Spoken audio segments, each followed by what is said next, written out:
From Lansing Community College, this is LCC Connect, and this is Lanstories, with me, David Siwik.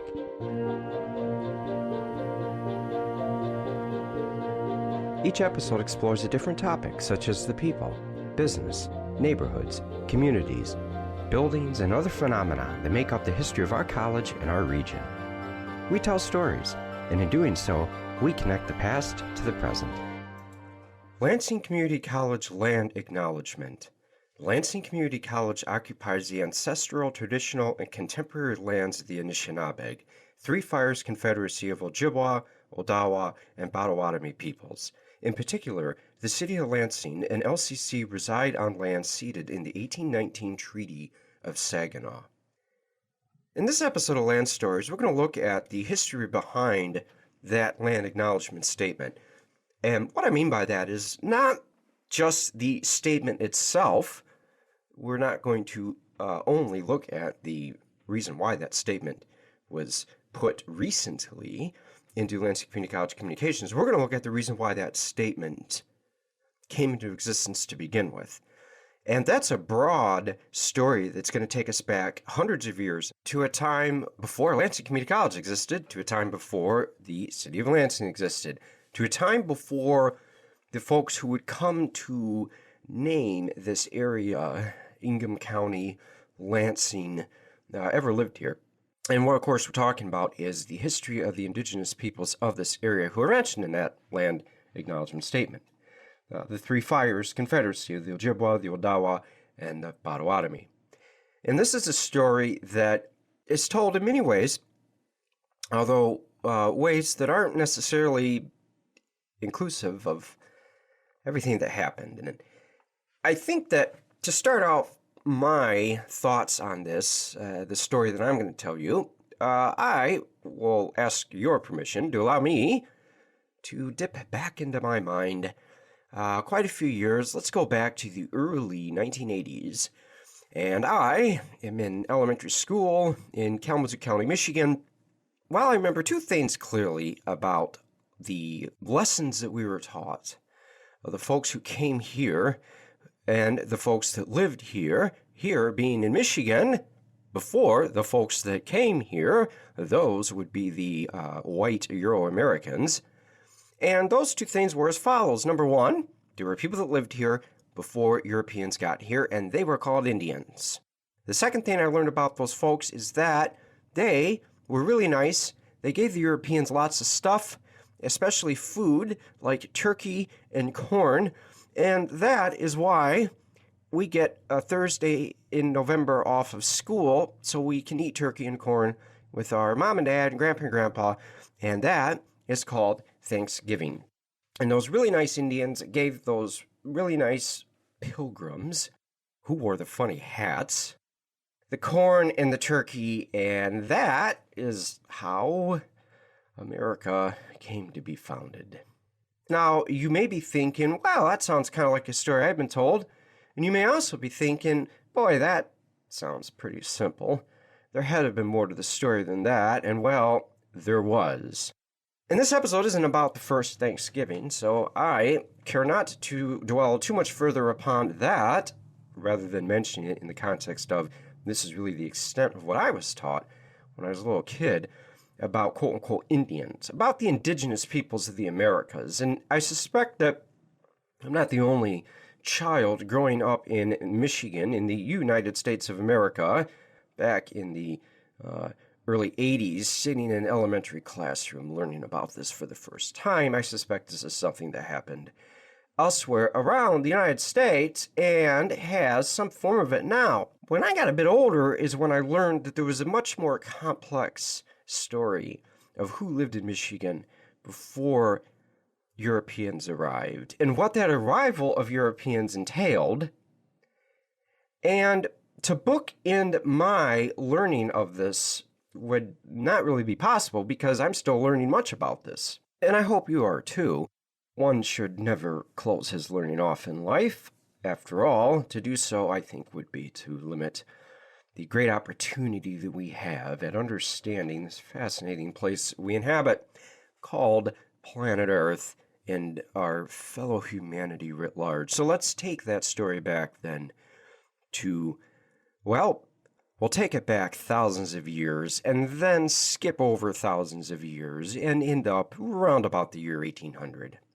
What we know about this area, we meaning collective humanity, those that have chosen to study the subject, those that have stumbled upon evidence, sometimes quite accidentally, is limited when one considers that there are thousands of years of humanity having lived in Michigan, the southern part of Michigan specifically, as the focus today of this episode, that we just don't know about.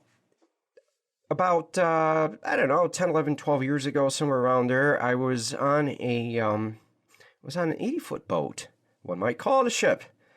About, 15 miles or so offshore on Lake Huron, northern part of Lake Huron. And I was on the ship as part of a National Endowment for the Humanities workshop that I took part in over the course of a couple weeks in the summer. And the purpose of that workshop was to examine the history of shipwrecks along the Great Lakes. And maybe in a future episode, I will share with you some of those stories because they're quite fascinating. But for now, I'm going to share with you a part of this workshop I took part in that didn't have anything to do with shipwrecks. We were on a ship that had a scientist on board who had a remote operated vehicle, an ROV, which is basically a little robot that's about the size of a one of those little mini beer kegs you can buy in the store that holds about 5 liters of beer. And it has a camera on it. It's tethered to a control device that the operator operates, in our case, on the deck of the ship. And then it has a nice television screen that it hooks up to. We had about a, 30-inch monitor on board the ship that the images that the remote operated vehicle beamed through its tether in the 250 feet of water or so we were in, up to that lovely television screen sitting on the deck of the ship. And we were looking at a shipwreck that was sitting in that part of Lake Huron, the bottom of it. And I happened to discuss with the gentleman who brought the ROV with him what his research interests were. I figured it wasn't only shipwrecks because you can look at a lot of stuff with ROVs. And as it turns out, it wasn't.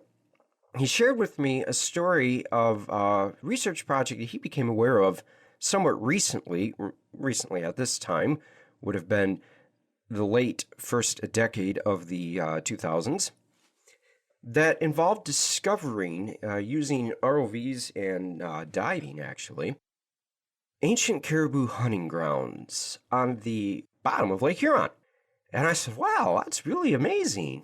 Tell me a little bit more about it. And so he started to tell me all about this research that was underway, and I think it was being conducted by the University of Michigan at the time, that discovered what scientists believed to be, and later on very much affirmed were, caribou hunting grounds. Basically giant gauntlets that were set up to force caribou into basically a tunnel, a gauntlet that had been set up to direct them into one point where the ancient hunters would force them through via spooking them into a stampede, and then the hunters at the other end of the gauntlet would kill their prey and have a feast on caribou. And I was fascinated to learn about the discovery of this because it suggested that there were people hunting caribou in what is now called the Great Lakes region of North America thousands of years ago. In order for these caribou hunting grounds to have been built by humans, they would had to have been there around 8,000 or 9,000 years ago, because that was the last time that Lake Huron had a water level that was low enough that those hunting grounds would have been on land. Obviously, people did not dive hundreds of feet below the water thousands of years ago and hunt caribou down there. That would have been preposterous. So we know through the discovery of these ancient caribou hunting grounds, through the discovery of some other archaeological sites that are not under Lake Huron, such as the Gainey site near Flint, that there have been people living in Michigan for thousands of years, long before Europeans ever set eyes on this land. Now, it's good to know that, but what do we know about those people who lived here at the time? Well, that, unfortunately, is answered by saying not as much as we would like to. The biggest challenge that's always existed in studying the pre-European peoples who lived in Michigan is that at the time they did not have the type of written language that Europeans possessed, and the absence of that type of written language has therefore made it hard to study them, because civilizations, societies that leave writing behind are usually a lot easier to study their thoughts, their ideas, their day-to-day practices, because, well, they wrote something down about them, and if we can read that writing, writing is an incredible tool to get into the mind of the individual who created said documentation. So some of the earliest written sources we have of the indigenous peoples of Michigan, they weren't written by those folks. They were written by French Jesuits. These were Christian missionaries that came to Michigan starting in the 1600s and especially in the 1700s, and their writing was descriptive but extremely biased, as we would say nowadays. The Jesuits were on a mission to convert the native peoples to Christianity, and they believed that the evidence that they could find within those indigenous peoples' cultures, that they were either heathens in believing in false gods or idols, or they were in some way savage and barbaric, would be evidence that would further justify the sort of by any means necessary conversion of those folks to Christianity that certain Jesuits were motivated towards. So those sources aren't always as helpful as one might think. But I don't want to jump completely over that several thousands of years of history between when those ancient caribou hunting grounds were put down and when the Jesuits arrived here in Michigan, because there's obviously a lot of time to pass in between. And what we know about that time comes from the indigenous sources themselves. And the Anishinaabeg are the Three Fires people that are mentioned in the Lansing Community College Land Acknowledgement Statement that I begin this episode by reading out. And the Anishinaabeg lived in Michigan at the time of the arrival of Europeans and likely lived here for centuries, if not longer, prior to the arrival of Europeans. The evidence of this comes in the form of the traditional history of the Anishinaabeg, and it also comes in the anthropological and historical studies that have been conducted of the ancient Americas over the last centuries since Europeans and their descendants have lived here. And the ancient history of the Anishinaabeg is one of migration to the Great Lakes region from lands along the eastern seaboard of North America. And the Mi'kmaq indigenous peoples who live in the northeastern part of the United States and into the maritime provinces of Canada, they are ethnically related to the Anishinaabeg, and this is great evidence. It's very strong evidence that shows us that indeed there is a strong connection between the Great Lakes indigenous Americans and those of the Northeast. When Europeans arrived into the Americas, the continent was populated quite extensively, but not evenly distributed in terms of where the people lived. So the west coast of North America was very densely populated relative to the, say, desert southwest, where, because of the lack of resources, population densities were not nearly as heavy. And then in the eastern part of North America, what anthropologists years ago dubbed the quote-unquote eastern woodlands, population densities varied primarily based on the availability of resources as well, and This part of North America, the Great Lakes region, had a population density that was fairly sparse, but also varied quite greatly in subsistence patterns. So we think of the indigenous peoples of this part of the Americas as being quote-unquote hunter-gatherers. As the title suggests, this is an old but still widely used anthropological term that suggests that people made their living off hunting and gathering. And the hunter-gatherer lifestyle is suggested by anthropologists and historians to be one that involved fairly sparsely populated regions because hunter-gatherers, it was believed, needed great stretches of land to be able to support themselves off wild game and wild plants. Now, even that terminology, game is a very Eurocentric term, actually, because it suggests that to take an animal in the wild to eat, as opposed to slaughtering livestock, is some type of a sport activity. And that would be because in medieval Europe, which is where this terminology gains popularity, those who hunted wild game were indeed usually wealthy noblemen engaged in some sort of recreation. So that terminology aside, the picture of life here in this part of the Americas at the point that Europeans arrived, let's say roughly the year 1600, 1650, that time period, is one where society looked very, very different than the society that Europeans came from. European society was rigidly hierarchical in a way that was easily recognized.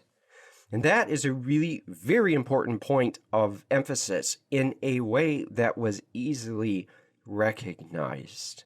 Indigenous societies were very poorly understood by Europeans when they arrived here. And even the Jesuit priests, who actually made a more concerted effort to understand the indigenous societies, effort that they made because they believed they had to get to know the people before they could convert them to Christianity, even they, in the end, exhibited a very poor understanding of what was actually going on. And the reason for this is because indigenous societies were not arranged in a way that Europeans could easily recognize as something that was comparable to how they lived. So the French were the Europeans who arrived here in what we now call Michigan first. And French society in the 1600s was rigidly hierarchical. It was very easily recognized. You had the monarchy and the noble families who owned all the land that existed at the top of the hierarchy. And then you had the church, the Catholic Church, which essentially functioned as a nobility in and of itself, and a very wealthy one at that. It owned lots of land in France, and bishops had a great degree of political and economic power in France. So they were very easily recognizable as a nobility within themselves. And then you had the rest of society who worked the land that the nobility owned, and they were clearly at a lower point in the social hierarchy. And everybody in France recognized this, whether or not they agreed with it or not, they recognized it. And eventually, France undergoes a great revolution at the end of the 1700s that upends this social order, and that social order that existed prior to that revolution, the one I am describing, becomes known as the Ancien Regime, the old ruling order of France. Now, the Ancien Regime produced a culture, therefore, that when finding itself on the shores of the Americas, did not recognize or relate to the social orders that were here. And land usage, land ownership, subsistence, ways of living turn out to be probably one of the greatest aspects of indigenous life that Europeans found very difficult to understand. Certainly the case with the French here in Michigan. On top of that, gender roles in French society in the 1600s were also very rigid and how people understood them. Rigid in the sense that when we're talking about gender roles, we're talking about men and women, and what men and women do, are expected to do, and are believed to do by their very nature in society. And gender roles are oftentimes tied closely into what people think of children, too, and how children are raised. And this would be a third, sort of the major differences between the societies that the French discovered when they came into Michigan compared to what they were used to back in Europe. European children in the Middle Ages and the early modern period, and we'll say the 1600s falls into that early modern period, lived a life that I think most people nowadays would find, well, let's just say unrecognizable as to how children were viewed, how they were treated, and therefore how they were raised. Children in 1600s France were very much viewed as mini adults that had to do what the big adults told them, more or less without question. And the children were valued primarily as agricultural laborers. And that's not to say that parents back then didn't love their children. They almost most certainly did. And we know that from some of the very touching and emotional writings that people left behind of their children, and including those that exhibited a great despair over the society that the children were born into. People felt like they really had no choice but to raise their children to be sort of mini adults, and as soon as they were old enough to walk and work out in the fields for long enough, well, they did. And that was really the life that children had. It wasn't a world that was very different from adults, and children and adults worked side by side one another throughout their lives. Now, when Europeans arrived in the Americas, and when they arrived in Michigan, children in some ways did have one common behavioral characteristic the Europeans could recognize. And it was actually that. It was the fact that they worked side by side adults.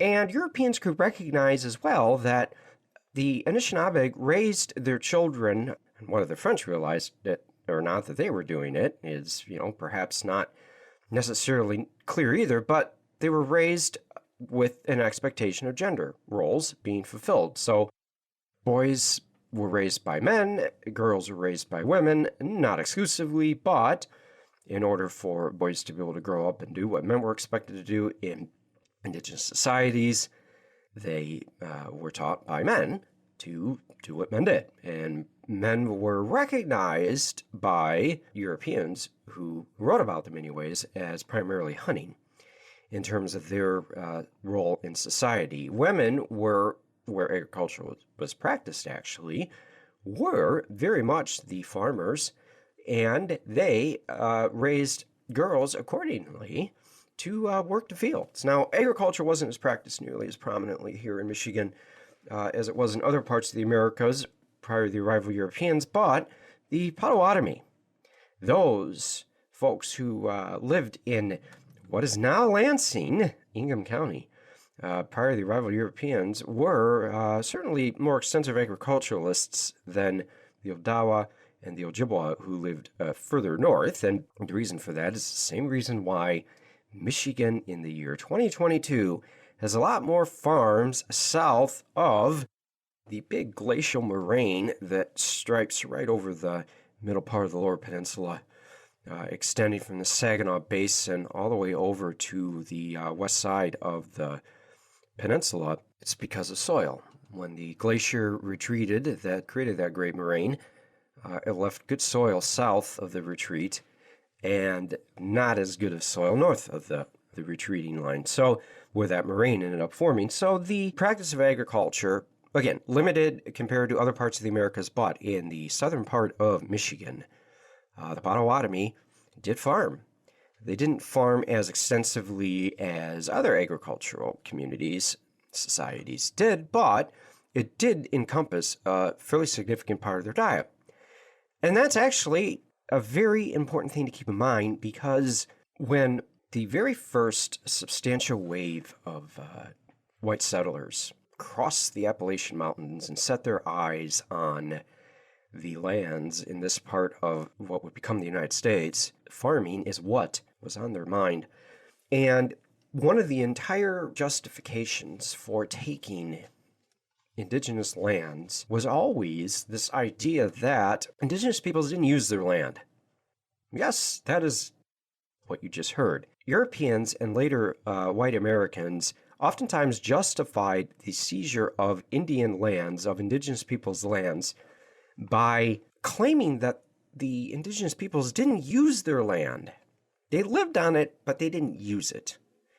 And land usage in the eyes of Europeans, be that the French, but especially the British, when we're talking in the colonial context of the middle part of the Americas, and then later on the Americans, after the United States gains its independence from Britain, that mindset that existed amongst those people at the time with regards to land was only used if it was farmed or if it was built upon. So a stretch of land that had farms on it, a stretch of land that had a city built on it, a stretch of land that had a port built, if it was coastal land, for example, that was land that was being used. And the usage of land in the European and later the American mindset of property ownership was absolutely vital in determining whether or not one could claim ownership. Meaning, if in the eyes of European property law and later American property law, and this is actually rooted back in ancient Rome, if land wasn't used, even the person who occupied that land didn't have a claimant of ownership. Land had to be used in order for it to be properly claimed to be owned. And this is going to be a major justification that the United States, again, is going to use when it comes to appropriation of Indigenous lands. The fact that the Potawatomi did engage in some farming turned out to be a problem in this mindset, this legal justification, as well as a cultural mindset that the American government uses in the 1800s to get a hold of Indigenous lands. And that's where we're going to leave off this episode, part one of a three-part series on Indigenous lands in Michigan.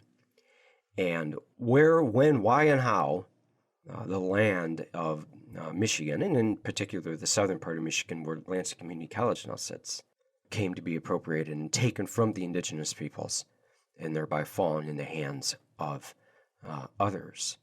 Next episode, we will, therefore, continue looking at Indigenous Mid-Michigan. You've been listening to Lanstories with me, David Siwik. For more information on this program and to stream past episodes, visit lccconnect.org. LCC Connect is the official home of the voices, vibes, and vision of Lansing Community College, offering hours of original and exciting programming. Hosted by faculty, staff, and community members, LCC Connect explores our college's work in the community, important topics in higher education, and our vision for the future. Catch the vibe on 89.7 FM or online at lccconnect.org. Until next time, remember, keep telling good stories.